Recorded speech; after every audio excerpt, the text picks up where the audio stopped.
Okay, so yeah. So let's talk about HTML form. So what does HTML form consist? So ano yung mga elements na kailangan nating matutunan? Okay, so first, let's see what's the elements. First is, I don't bother with that. First is the form, of course. So which defines the form for the user's input.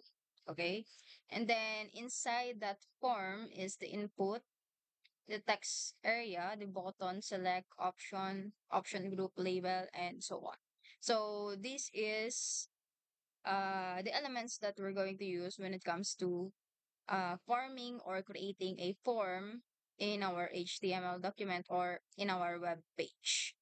Okay, so first, okay, so we need the form tag or form element. So the form element can contain various input elements like fields, buttons, checkbox. Okay, so this is the syntax. Okay, so opening form tag and the closing form tag. Okay, so in between them, so is the content or the elements that we're going to put. Okay, so the label, the input, the button, etc. Okay. So example, so we have here, so form, so we have the attribute action, and then may value siyang submit, and also the method attribute with the value of post. So you don't need to mind that gayon muna. So just mind dun sa nasa loob ng form. Okay, so don't bother with the attribute na nilagay ko. Okay, so dito muna tayo mag-focus. So yan yung una nating kailangan.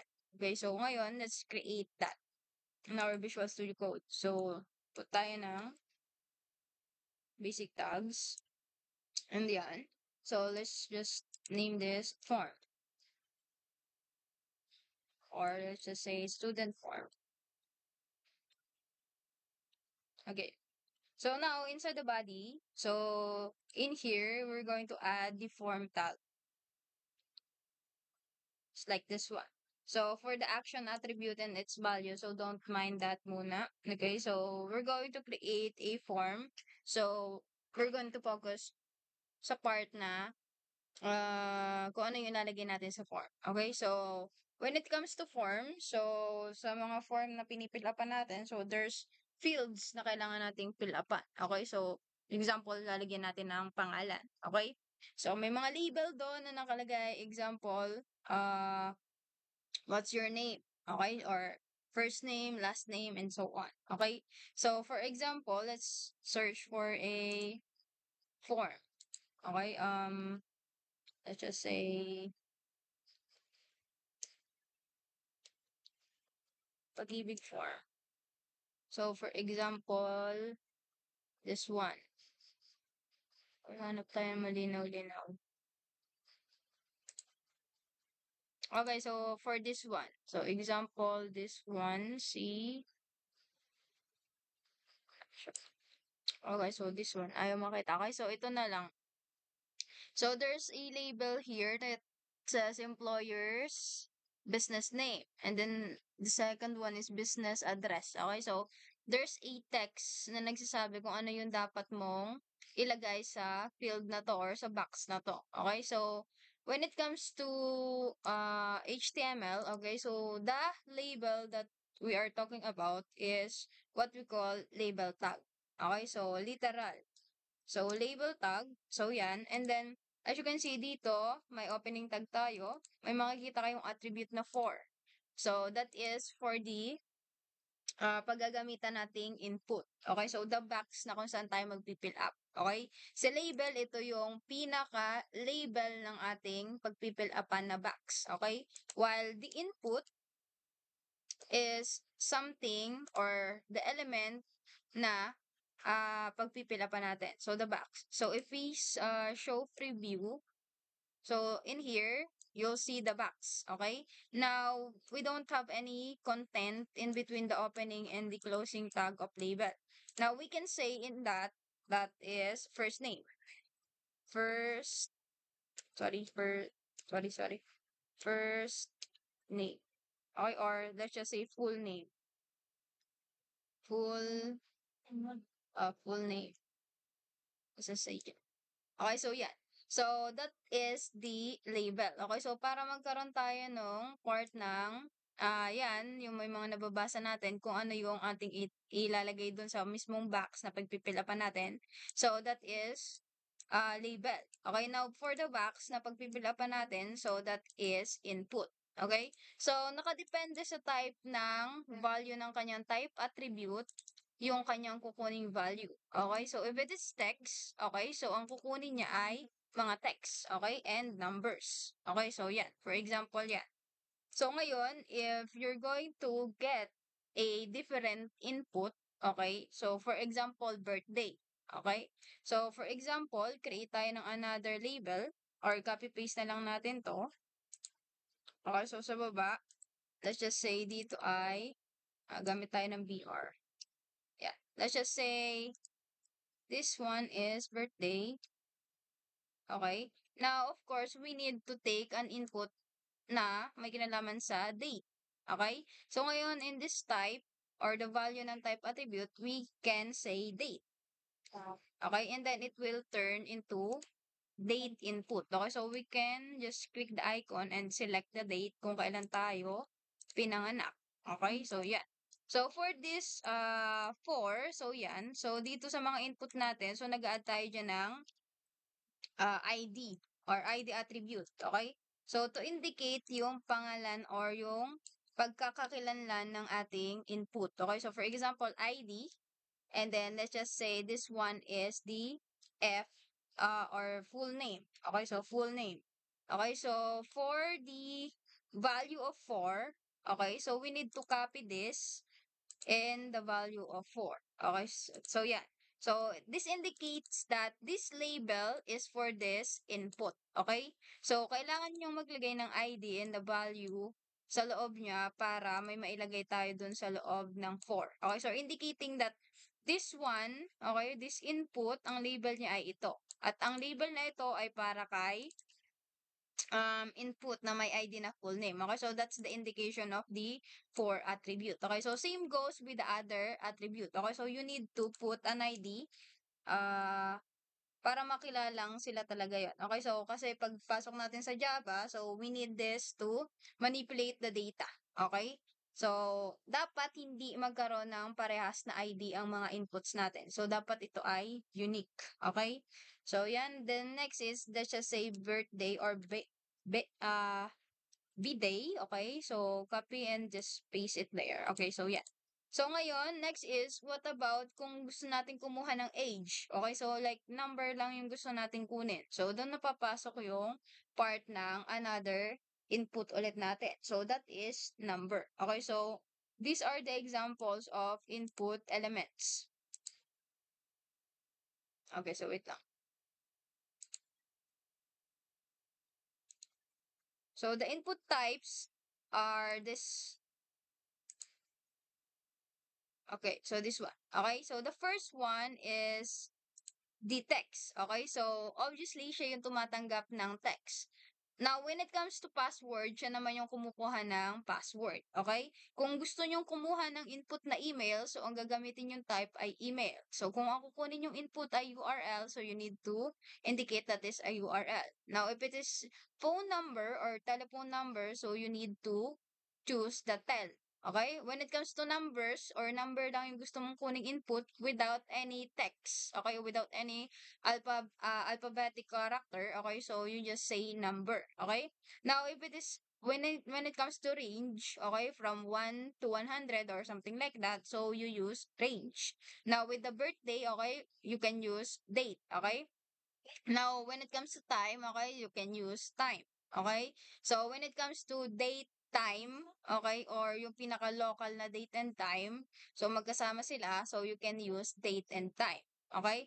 Now, for the checkbox, okay, so ginagamit natin si checkbox when it comes to, we have multiple choices. Or, meron tayong pwedeng piliin na input na hindi lang isa yung pwede nating piliin. Okay, so for example, ilan yung paborito mong pagkain? Okay, so you can say tatlo yun. Okay? But then, there's the radio button na ang option lang niya is isa lang yung pwede mong piliin. Okay? So ito, pwede siyang magkaroon ng multiple choice din, katulad ni checkbox, pero isa lang yung pwede mong piliin. Okay? Kay checkbox, pwede kang mamili ng multiple or madami. Okay? So, sa mga choices na meron siya, but then again, kay radio, so hindi ka pwedeng mamili ng multiple. Okay? So may multiple choice siya pero isa lang yung pwede mong piliin. Okay? So that's the difference between the checkbox and the radio. Okay? While the file, so of course, pwede siyang kumuha ng file. Okay, whether it's a document, it's a picture, any type of file. Okay, so you just need to indicate the type of file na kukunin mo. Okay, but then again, kung gusto mong lahat, you just say file. Okay, the next is, of course, for the search bar. So, yan. So, kailangan natin si search. Now, for hidden, if gusto nyo naka-hide yung inyong text box, so just you know, type hidden. Okay, then for submit and reset and button, so these are type ng input na button. Okay, so you can use submit if gagamit ka na nga ng form. Okay, so if you have a form, so you need yung button mo ay submit. Pag kailangan mo namang i-reset yung isang form or yung isang page, you can just say reset yung type ng input mo or i-reset yung mismong form. Okay? So, next is button. Okay? So, yung button, basically, yung ginagawa lang niya is nagtatawag ng panibagong form or nagpapalabas ng another form or hinahide yung another form or may pinapalabas na another page. Okay? So, that's the difference ng tatlo. So, si submit ginagamit natin pang submit ng form, si reset pang reset, so si button just to show up another form or another page. Okay? So, si submit talaga yung ginagamit natin when it comes to submitting a form. Okay? So, dapat alam nyo yun or tandaan nyo na dapat submit nyo ginagamit nyo when it comes to submitting the form. Okay? So, now, let's go back to the example. Okay? So, yun. So, that's the different type of inputs. Okay? So, that's input pala. Okay, so now we got other what do you call this? Type. Okay, so as you can see doon kanina meron tayong checkbox and radio. Okay? So for example, si checkbox. So we're going to use checkbox. So si checkbox and sa radio alongside lagi siya ni label. Okay? So just like in here kay input. Okay? So kasi sila kailangan talaga nila ng label kasi without the label we cannot figure out kung ano yung laman nila. Okay? So, ano bang ibig sabihin? Okay? So, for example, I put an input and I put checkbox.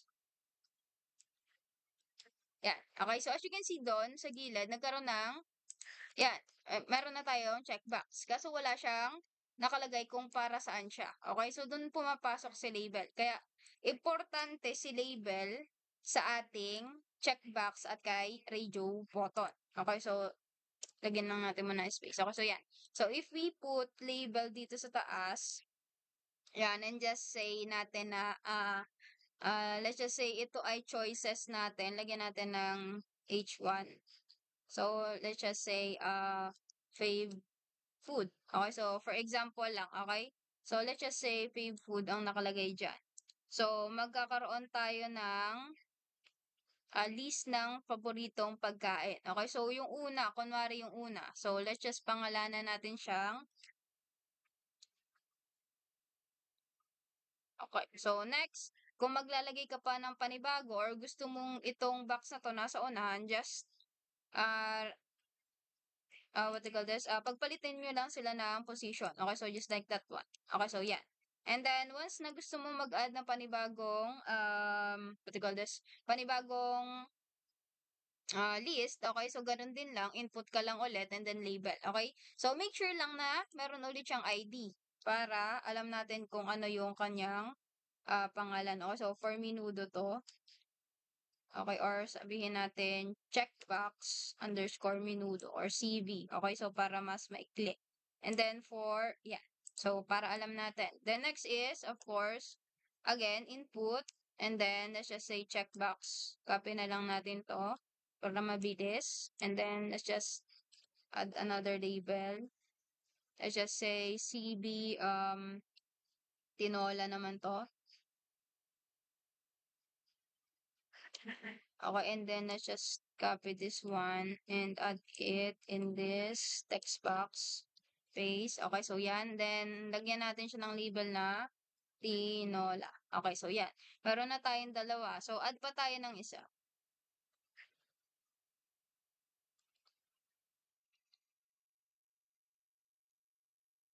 So, as you can see, kapag pinindot ko yung pinaka-shortcut, nag-add siya talaga ng name tsaka ng ID. Kasi ganun talaga, importante silang dalawa.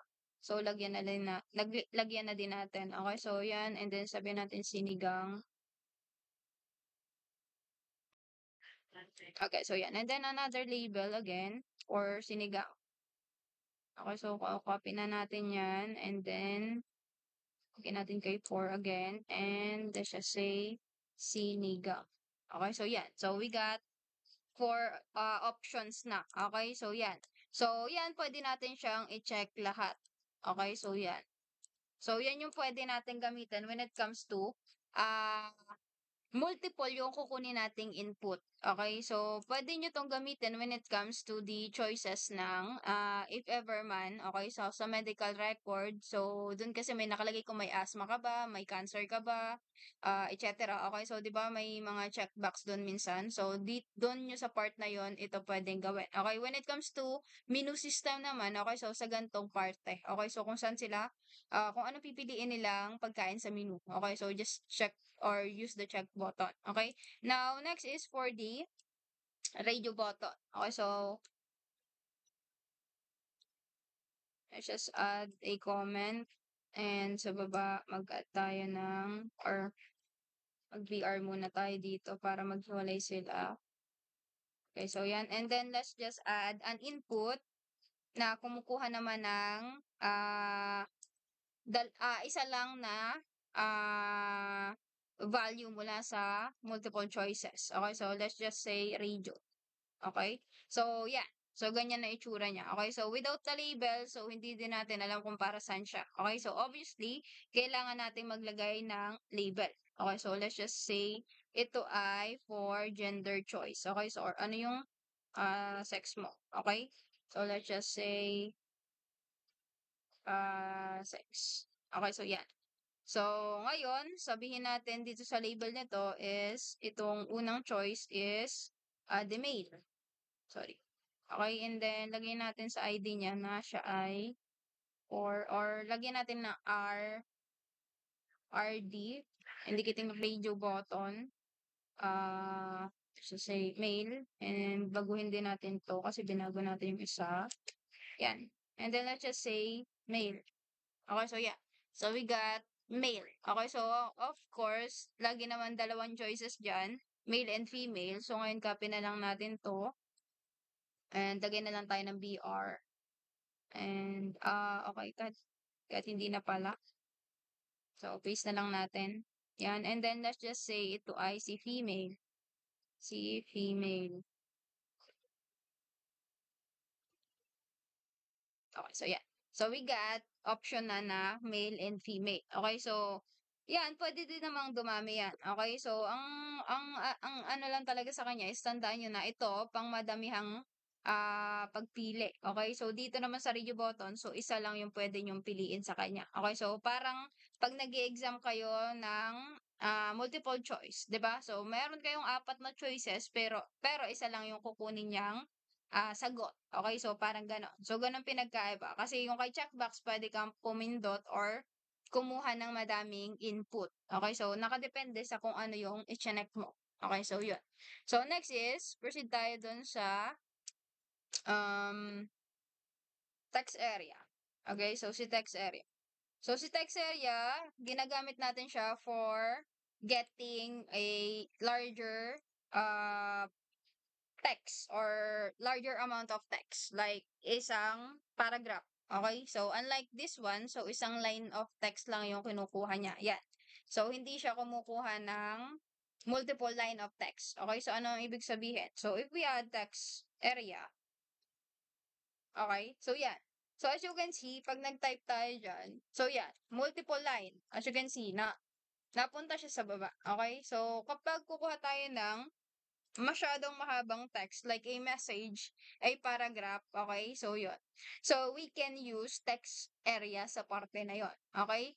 So, dun sa mga part ng contact us, so may makikita kayo doon na message section na kung saan ganito kalawak yung kaniyang tinitake up na space, hindi lang ganito. Okay, so pag ganun yung gusto nyo, so you can use text area. Okay, so ganun din, meron din siyang ID. Okay, so by the way, dito sa sa part ng ano natin, sa part ng input na text and text area, so we can add uh, another attribute, ang pangalan niya ay placeholder. Okay, so ma'am, para saan si placeholder? So si placeholder ay ginagamit natin as a guide dun sa mga magpi-fill up ng form. Okay, so anong ibig ko sabihin? So if I type something inside the placeholder, so mag-show siya dito sa loob ng ating text box. Okay? So yun yung magiging guide kung ano yung possible na pattern na ah tatanggapin natin as the input. Okay, so for example, so we can say example, Juan de la Cruz. Okay? So, ayan. So, as you can see, dun sa text box natin, meron tayong example, Juan de la Cruz. So, alam nung magta-type na kung paano ilagay yung full name niya. Okay? So, obviously, alam naman natin yan. But then again, for the sake of example. Okay? Now, if you click there and you type something, so nawawala yung placeholder na yan. If you backspace, babalik ulit yan. Okay? So, yan. So, siya yung nagsisilbing guide. Okay? So, you can use that sakay input type na text at kay text area. Okay, so you can add it here. Yan, placeholder. And then just say, type your message here. And then, let's just add something like that. Okay, so yan. So, para alam nung magpipill up kung ano yung ilalagay niya sa text box na yan. Okay, so same goes with that input type na text and also yung URL. Okay, so kapag kasi nag-add tayo ng URL, so for example dito, mag-add ako ng URL sa baba ng birthday. Okay, so yan. So input type, let's just say URL. URL. Yan. So as you can see, halos magkaparehas lang sila ng itsura nung text. Okay, so yan. So ngayon dito, para malaman na URL yung kailangan mong ilagay dyan, so kailangan natin maglagay ng placeholder nagsasabing enter or example para alam nila. Okay, so URL www.facebook.com. Okay, so indicating or na nagsasabi na URL yung kailangan mong i-type dyan. Okay? So, yun. Or, pwede mo naman ding sabihin na enter your or enter the URL here. Okay? So, yeah. So, para alam nung mag-input na URL yung tatanggapin niya kasi URL yung type na ginamit natin. Okay, so yan. So, next is, may isa pang type which is si search. Okay, so si search, ginagamit natin siya, of course, as a search box. Okay, so pag tumindo tayo dyan, magta-type tayo, may makikita tayong X icon. So, that's the indication na siya ay search input. Okay? Ngayon, pwede din natin siyang lagyan din ng placeholder to indicate something. Okay? So, sabihin natin search here. Okay? So, para alam natin na siya ay text box para pang search. Okay? So, hindi siya para pag-inputan ng pangalan or something. Okay? So, pag nag-type tayo dyan, yan. So, pwede tayo mag-search. So, yan. So, yung functionality niya, so, nasa JavaScript pa. Okay, so, then next is, what's the other text input? Let me just go back. The other, the password in the email. Okay, and then, yeah. So, yun. So, the password, okay, so if we replace this as the password, so, ang magiging itsura niya is, bulleted type. Okay, so if we type something here in this, text box. So, ang magiging itsura niya ay bulleted type. Okay, so yan. So, as you can see, pwede din natin siyang lagyan ng placeholder to indicate na password yung kailangan niyang tanggapin. Okay, so example, enter, or let's just say password na lang. Okay? So, usually ganun lang naman yung nakalagay sa kanya. Okay? So, ganun. And then next is for the email, of course. So, yan. Ganun din. So, ibahin lang natin yung type. Email. Yan. And then next, placeholder again. And then example. So, ilagay tayo ng example. Or let's just say type your email here. Email. Okay, so yan. Or kung maglalagay man tayo ng label sa taas niya, so we can say yung example ulit niya dito. Rose@gmail.com. Okay, so and then lagyan na lang natin siya ng label dito sa taas niya na nagsasabing email address. Okay, so yan. And then lagyan tayo ng BR kasi nandun siya sa gilid ni password. Okay, so yan. So lagyan na din natin siya ng email. Lagyan natin siya ng input email. Okay, so yan. Para may identity siya. Then let's just add here that it is an email. Okay, so yan.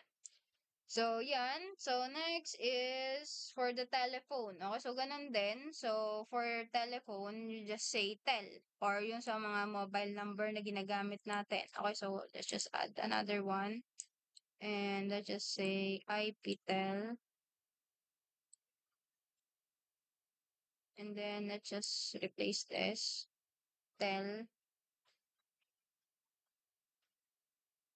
or phone number. Let's just say yan. And let's just replace the email as the telephone. Okay, so make sure na nakatel siya. So, baba muna natin. Medyo magod. Okay, so yan. And let's just remove the other end. Okay, so yan. So, for example, lagay tayo ng country code. And then 9. Then, the number natin. Okay, so yan. And then, yan. Okay, so that's for example ng tel. Okay? And then, okay na tayo kay password. So, next is si range and si number. Okay, so then date, okay na, meron na din tayo. Okay. So, ngayon, si date, si range. Okay, so kunwari, so let's just add here again. Ika-copy ko na lang kasi tinatamad na ako mag-type. Okay, so let's just say dito ay age. Okay, so kunwari age yung tatanggapin natin. Okay. So, we can say dito sa type niya, so number lang. So, wala namang letter ang ating ang ating age. Okay, so kaya number lang yung lalagay natin dyan. Ngayon, let's just say dito sa placeholder niya, your age. Para alam niya kung ano yung ilalagay niya.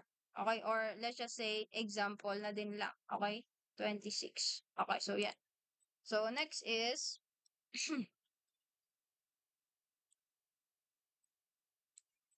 next is the range. Okay, so range. So, pag binago natin yan, magiging range siya. Okay, so yan. So, let's just say, kaya nyong kwentahin yung inyong timbang. Okay, so yan. So, weight. So, let's just say, yan ang inyong weight.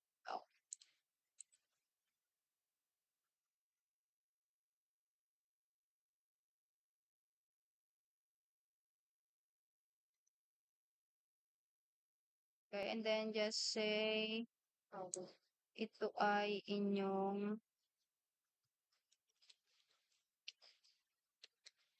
so for example, by the way, hindi gagana sa kanya ang placeholder kasi siya ay hindi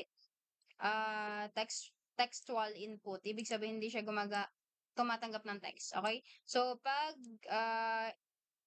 in-adjust natin to, so wala naman tayong makikitang number. Okay? So, yan. So, wala tayong masyadong makikitang number.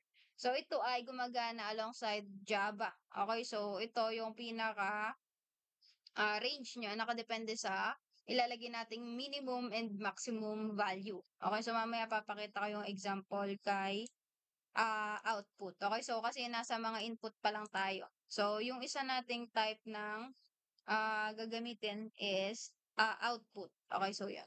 So, ngayon, so mamaya tayo doon. So, tapusin muna natin tong iba. So, number, range, date, time. Okay, so yan, radio and file, search. Okay na tayo kay search yan. So, ngayon, punta tayo kay time. So, yung time, same goes lang with actually with the date halos. So, pinagkaiba lang nila is time talaga yung kukunin niya at hindi date. So, obviously. Okay, so for example dito. So, yan. So, dito. So, kunwari, ang kukunin natin na time is time submitted or time kung kailan ka nagperma ng kontrata or something like that. Okay, so yan. So, let's just say,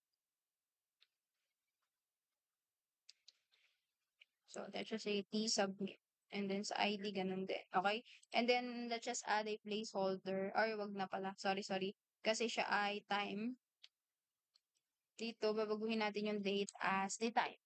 Okay, so yan. As you can see, kumukuha na siya ng input na time. Okay, so ganun gamitin si time. Now, next is the file. Okay, so si file, ginagamit natin siya to input or kumuha ng file. Okay, so let's just say attach or file submit as file. Let's just say that. And then attach file.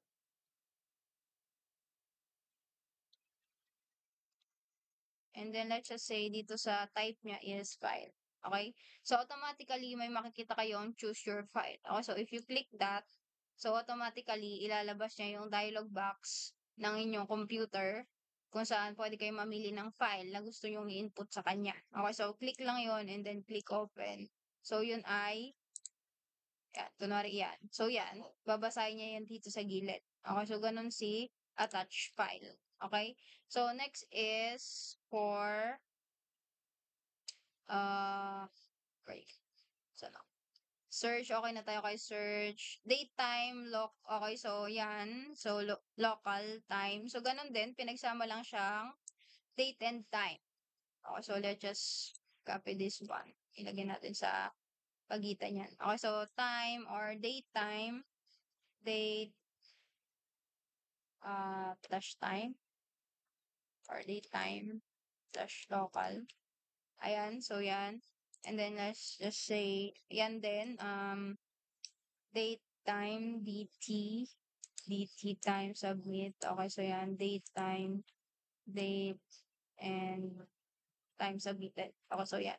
So, pag gusto nyo pagsamahin yung time at saka yung date sa pagkuha ng input. Okay, so yan. So, para hindi na sila magta-type ng isa-isa. Okay, so then next is for the buttons. Okay, so yung mga buttons na natin. So, usually sa baba natin sila nilalagay.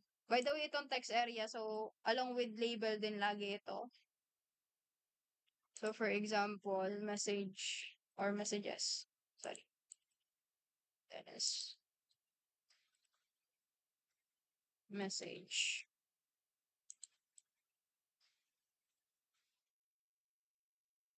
Yeah. Okay, and then last is yung mga buttons natin. So, yung mga buttons natin, so input, mga buttons natin is submit. So, pag nilagay natin si submit, so automatic like sequence dun sa baba, nagkaroon tayo ng button. So, literal submit talaga yung nakalagay sa kanya. Okay, so hindi na natin siya kailangan lagyan ng value na submit. Next is, the other one is the reset. So, input, reset. So, if you can see there, the reset. And then next is the button. Okay, so the actual button lang. So, wala siyang masyadong ginagawa. So, by the way, dito sa button, so dito tayo nag-add ng value attribute. So, kung para saan siya. So, is it for the login? Is it for the create account? Okay, so pagpalagay na natin na create account. So, yan. So, dun pa lang siya magkakaroon ng value sa loob. So, kailangan natin siyang addan ng value attribute. Okay, so unlike submit and reset na kapag sinabi mo yung type nila, nagkakaroon na sila ng mismong text sa loob or yung value. So, button type is, kailangan mo pa mag-add ng value and then the actual value ng attribute na yun. Okay, so para magkaroon siya ng label sa loob. Okay, so that's for the label, text area, and the input. Okay, so, pero, yes. So, by the way, yun lang. Okay. So, pero hindi lang yan. Okay. So, meron pang iba. Okay. So, nandyan nga din si input, si input,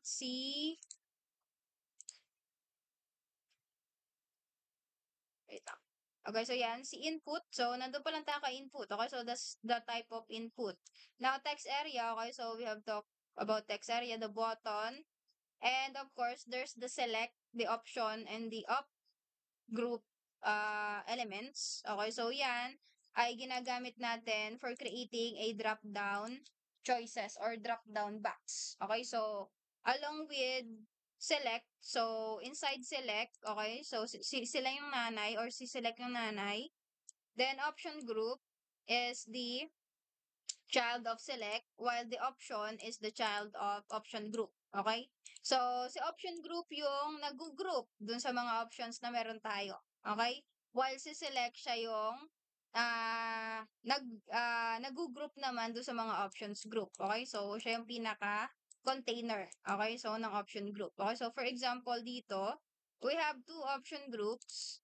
Okay, so 1 and 2. Okay, so ito, dito tayo, itong example na to is mamimili tayo ng country. Okay, so let's copy this code and then let's proceed to VS Code. Okay, so dito, let's just, kunwari, pumipili tayo ng lugar kung saan tayo nakatira. Okay, so paste natin yan dyan. So, yan. So, format ko lang. Yan. So, as you can see dito, may label. Okay, so nakalagay dyan, country. Okay, so lagyan natin ng BR para bumaba siya. Yan.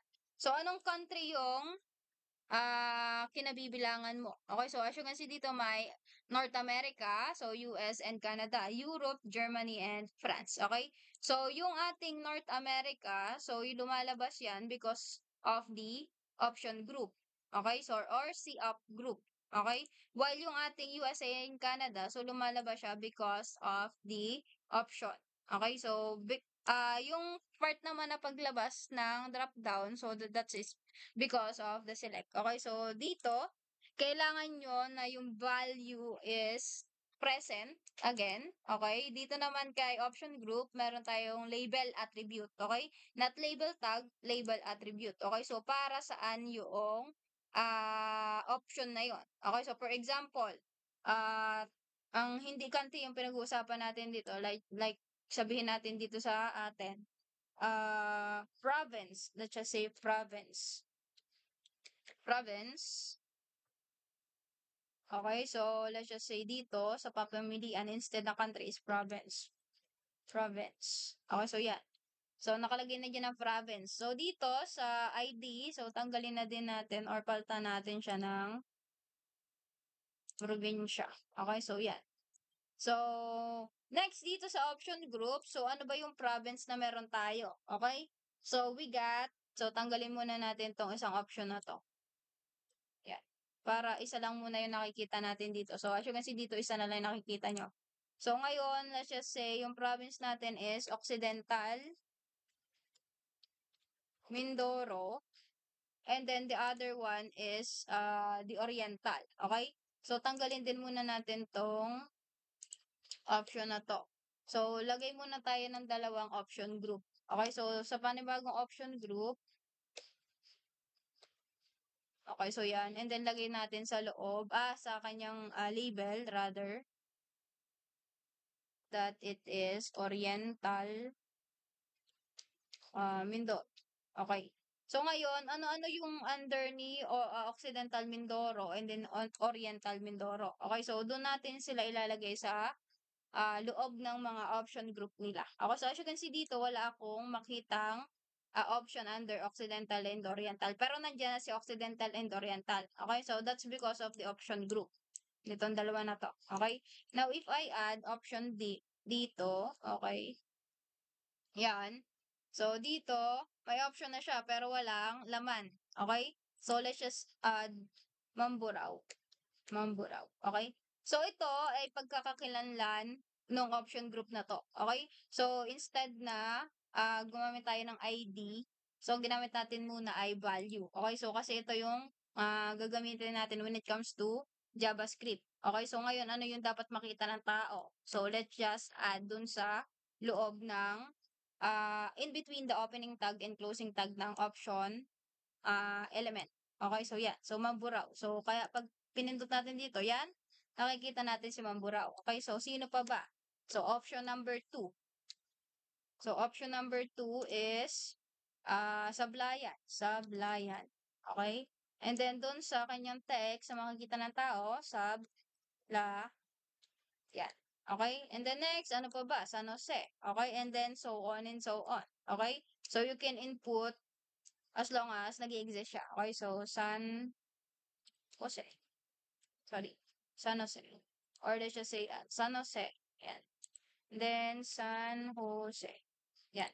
So, as you can see dito, pag pumunta tayo dito, yan. Tatlo na yung ating choices under Occidental Mindoro. Okay? So, ngayon, gusto nating lagyan din si Oriental. But then again, I'm not really sure about the province or the municipality in the Oriental. Okay, so ang alam ko lang is si Puerto. Okay, so Puerto Galera. Okay. Actually, yan lang yung alam ko. So, paliitan lang pala natin. Kasi yan ay value lang. I'm not so sure dun sa ibang municipality under Oriental Mindoro. And kasi. So, kung ilan lang yung inilagay nating option dun sa ating option group, so yun lang yung makikita natin. Okay, so yan. So, maganda to when it comes to choosing the, just like this one, the municipality, the province, the country, when it comes to, yung mga data na kailangan is tama talaga. Okay, kasi minsan kapag tinatype lang to sa isang text box, minsan yung isang word or yung isang letter I, nakakaligtaan. Kaya hindi rin maganda siyang ah, kuhanin as a form na yung tao mismo ang nagta-type. Okay, mas maganda tayo na yung mag-type para sa kanila para tama. Okay, so ang gagawin na lang is pipili na lang sila, okay? So ganun yun ang nangyayari usually dun sa mga form na pinipilapan nyo na hindi na kailangan yung mag-type. So yun ang ginagamit natin. Okay, so if it is given na yung data naman na ilalagay talaga nila. Okay? So, unlike your name. Okay? Kasi yun talaga, kailangan nyo yung i-type. Kasi, kayo lang nakakaalam nun. Okay? So, yan. So, doon natin ginagamit si select, si option, group, at si option. Okay? So, then again, meron pa ding isa. So, may tinatawag tayong field set and the legend. Okay? So, ngayon sa natin ginagamit si field set at si legend. So, si field set and si legend, so ginagamit natin siya to group yung mga fields na kailangan nating fill upan. So, if we go back to this one, so as you can see dito, ito is nakagroup ng isa. Okay, while this one is nakagroup ng isa. So, mayroon silang box na pinapalooban. Okay, so just like this one. Okay, so yan. So, hati-hati yung kanilang what do you call this? Kanilang section. Okay, so para itong section na to para sa application form na or applicant. This section probably dun sa hindi ko actually mabasa sa organization. Okay, so may mga ganon. So para mangyari yon or para ma-separate natin katulad nito, loan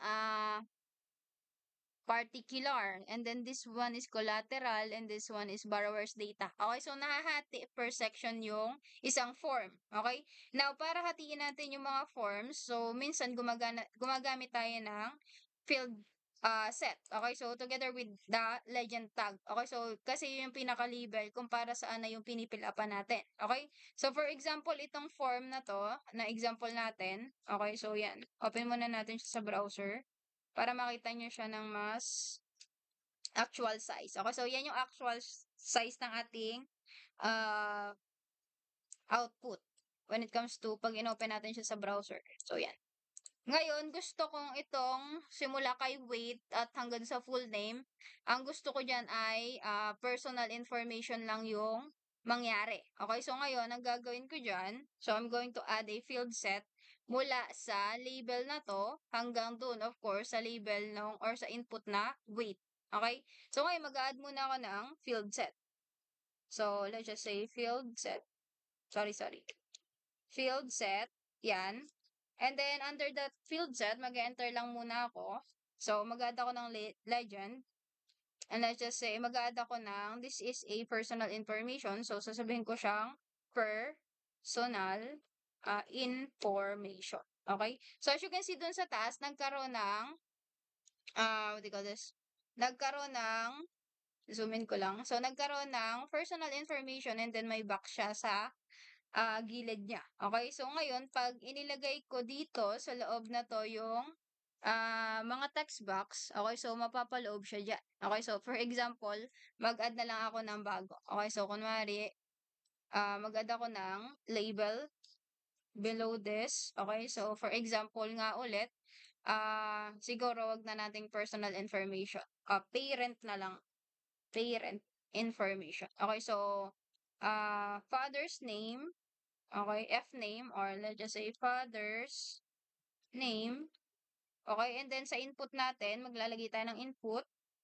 Okay, and then let's just say text. Okay? So, ngayon, so, placeholder tayo. Mag-add tayo ng placeholder. Example, Juan de la Cruz uli. Okay, so yan. And then, lagay tayo ng F name and the ID.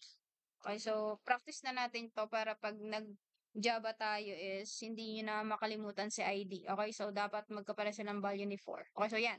So father's name and then age ng tatay mo or yung work ng tatay mo. Let's just say that. Mag-BR muna tayo. And then another label and another input. Okay, so occupation. Okay, and then let's just say F occupation. Okay, and then let's just say placeholder. Maglagay tayo ng example. Business, businessman or businessman. Or let's just say, ang tatay mo ay, ano ba? Government employee. Okay, so yeah.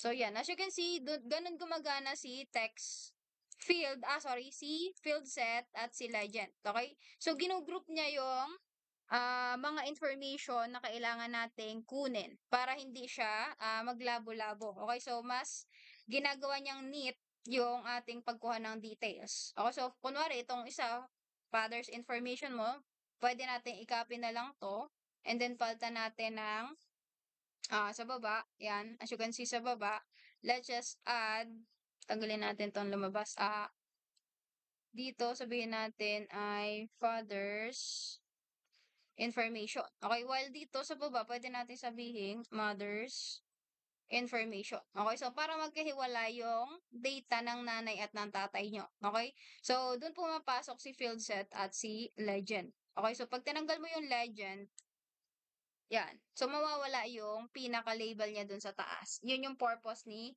legend. While yung text field naman, sorry, is siya yung responsible kung bakit meron tayong line sa gilid. So, if we remove that, so as you can see, nawawala yung line sa gilid. Okay? So, yung parang pinaka-container, kumbaga. Okay? So, yeah. So, that is for the field set and legend. Now, next is for the progress and meter and then the output. Okay? So, the progress is ginagamit natin siya, as you can see dito sa example ko, for the downloading process or uploading process. Okay? So, same goes, kailangan nyo ng label para alam natin kung nagda-download ba siya or nag-upload. Okay? Then, this one, progress and then ID again, and then dito, nagset tayo ng value. Okay, so 40. So, it indicates kung ano yung nakain niya ng space or ano na yung na-process niya. Okay? So, then max is, so the maximum na process or progress na kailangan niyang i-hit. Okay, so which is 100. So, as you can see dito, naka 40. So, malayo pa siya sa 100. Okay, so for example, we go to wait lang, let me just put the, yeah, okay. So, dito tayo sa baba, ulit, sa, malapit kay, dito. Let's just put it here. Okay, so yeah. So, let's just add progress.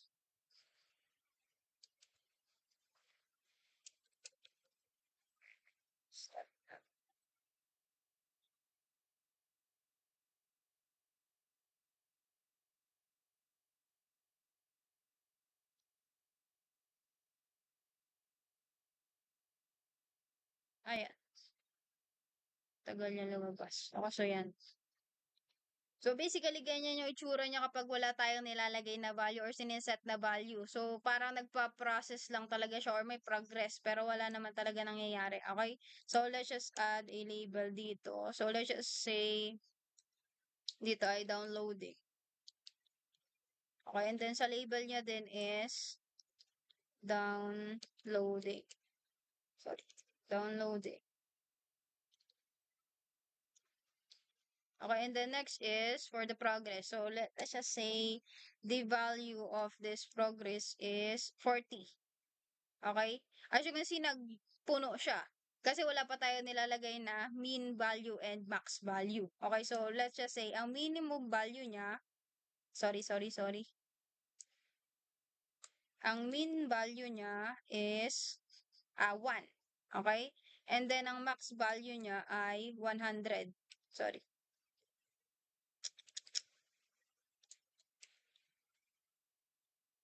100.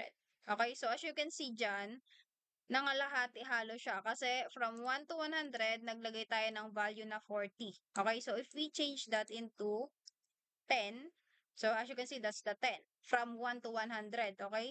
And then, let's just say 50. As you can see, that's half of the process, okay?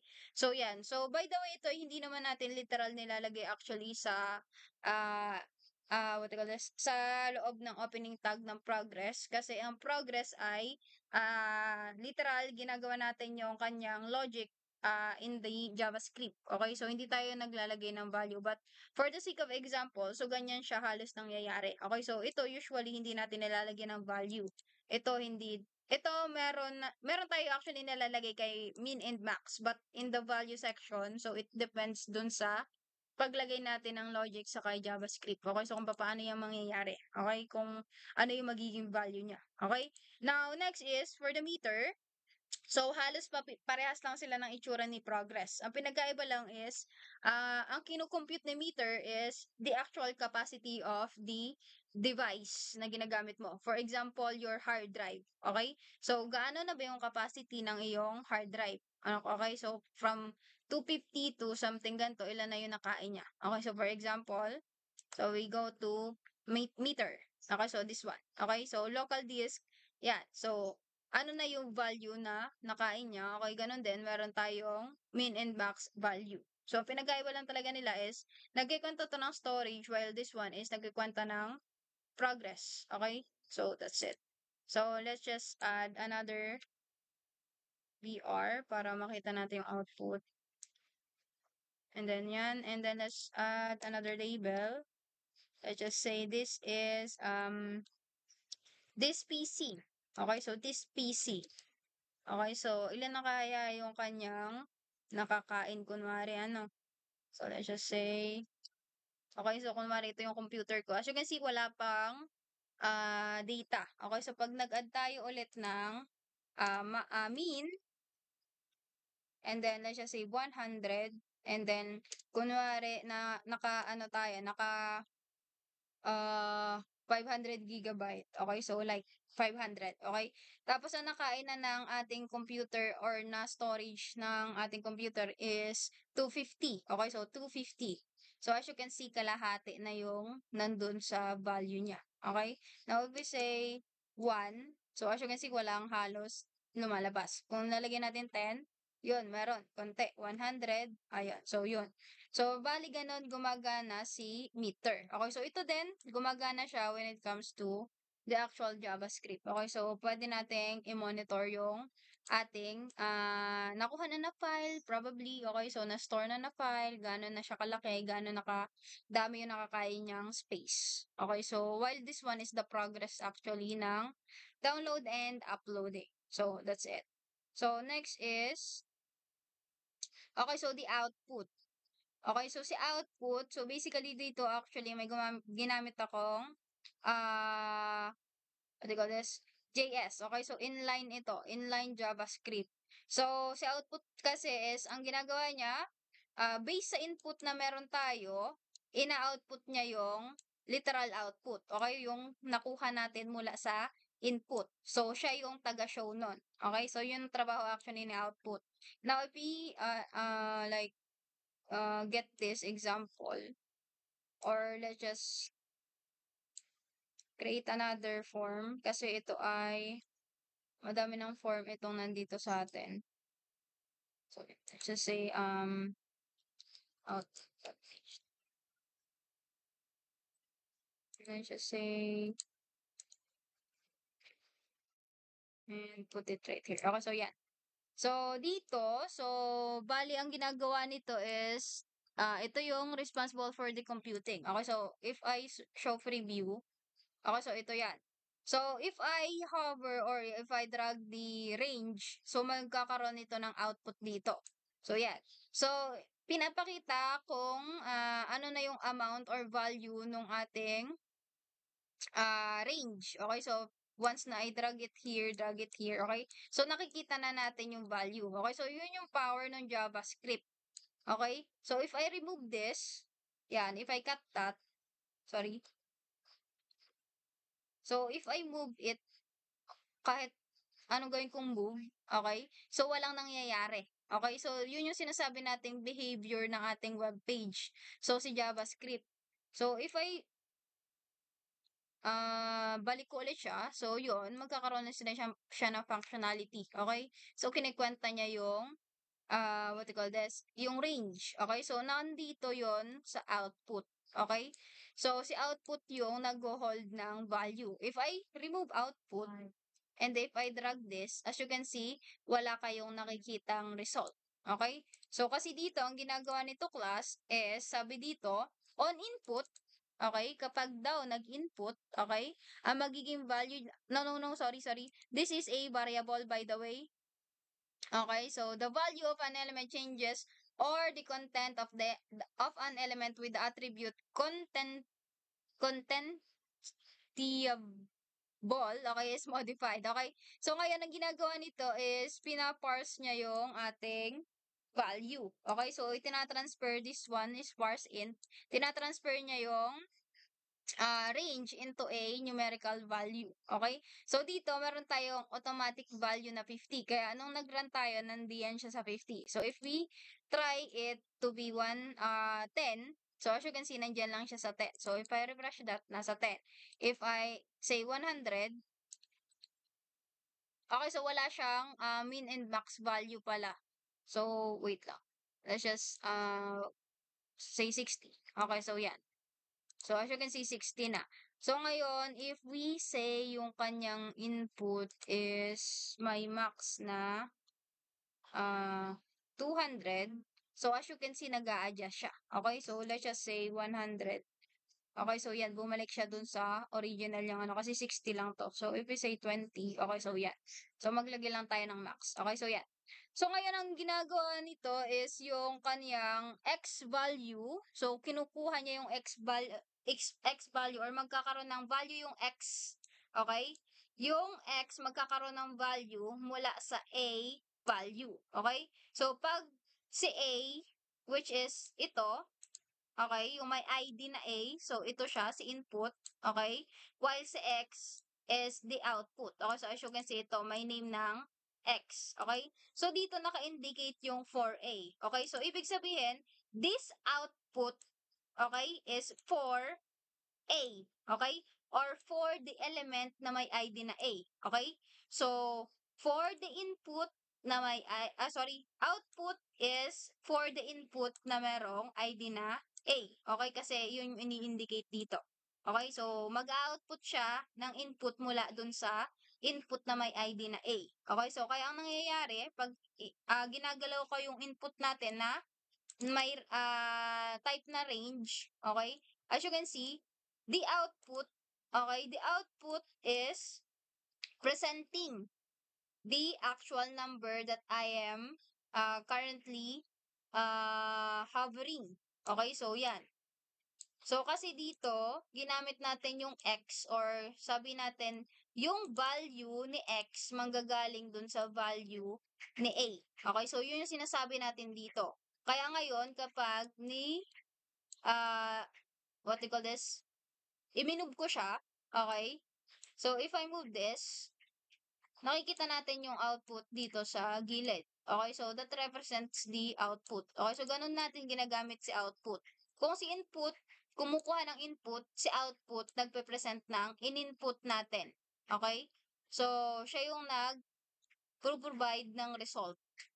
So, that is the output. Okay, so yan. So, next is, so what's next? So, si data list. So, si data list, so basically, ang ginagawa ni data list is naglalagay siya or nagsasuggest siya ng option mula dun sa mga browsers natin or dun sa mga search box ng browser natin. Okay, so if we say this one, okay, so as you can see dito may input and then there's the label na browser. Okay, so if we get the data list, okay, so yan, and we go back here. And lagay lang natin siya dito sa bandang, mag-add na lang tayo ng panibagong form. Okay, so yeah. So, dito, so as you can see, wait lang. Yeah. So, if we just click here, okay, so yan. Sorry, nandun sa, papunta sa kabila. Okay, so yan. As you can see dito, may sinasuggest siya. Depende dun sa option. Okay, so choose your browser like Chrome. Okay, so ngayon pwede mo siyang i-enter. Okay, so yun. So, ito ay ginagamit natin sa usually sa search button or dun sa mga search box na gusto nating magkaroon siya ng suggestion. Now, itong mga suggestion na to, so pwede natin siyang i-apply sa JavaScript na kung saan if ever may i-type man yung user, okay? So, yun na yung magiging suggestion or option. Okay, so doon natin ginagamit si data list and the option. Okay? So far, so in the JavaScript, so madadive in pa tayo dyan. Okay, so ngayon, focus muna kayo dun sa kung paano siya ay structure. Okay, so kung paano yung mga gamit nila. Okay? So usually, kailangan niya ng label and then of course, input. Okay? So input list. So, or input, meron siyang list na attribute, browser dito ang example. Okay, so there's the option na browser. Okay, so it's up to you kung ano yung magiging option niya at data list niya. Okay, so pangalan ba ng tao, pangalan ba ng lugar, pangalan ba ng pagkain. Okay, so it's up to you. Okay, so as you can see, makikita nyo naman yun when it comes to Shopee or sa kay Google. Kapag nagse-search kayo, di ba may sinasuggest siya? Or kay Shopee, pag may sinearch ka sa search bar niya, so may sinasuggest siya. Depende dun sa what do you call this? Depende dun sa part na sinearch mo or parang search history mo. So, dun may sinasuggest siya. Or mismo dun sa mismong browser, kahit hindi ka pa uh, or wala ka pang search history, so may sinasuggest na siya sa'yo. Depende dun sa keyword na nilagay mo. Okay? So, let's just say, wala dito. Ayun. So, as you can see doon, nung nag-type ako ng C, nag-suggest na agad siya ng Chrome. So, wait lang. At sa kabila siya nalabas dito. So, if I type, yan, may lumabas na agad nga lahat. Clinic ko lang yung text box. So, if I click C, so si Chrome lang lumalabas. So, if I click F, so yan, lahat ng may F, sinasuggest niya. Okay, so ganun actually yung gumagana yung when it comes to sinasabi din nating keyword. Okay, so pag nag-type ka dun sa search bar, nagsasuggest na siya agad ng probably gusto mong i-search. Okay, so yun yung when it comes to data list. Okay, so far that is for the our form uh form element or form elements. So, yun ang binubuo ni form. Okay, so that is all the this is all the tags na kailangan. Okay, so basically this is the basic tags na kailangan when it comes to creating a form. Okay, so that is for today.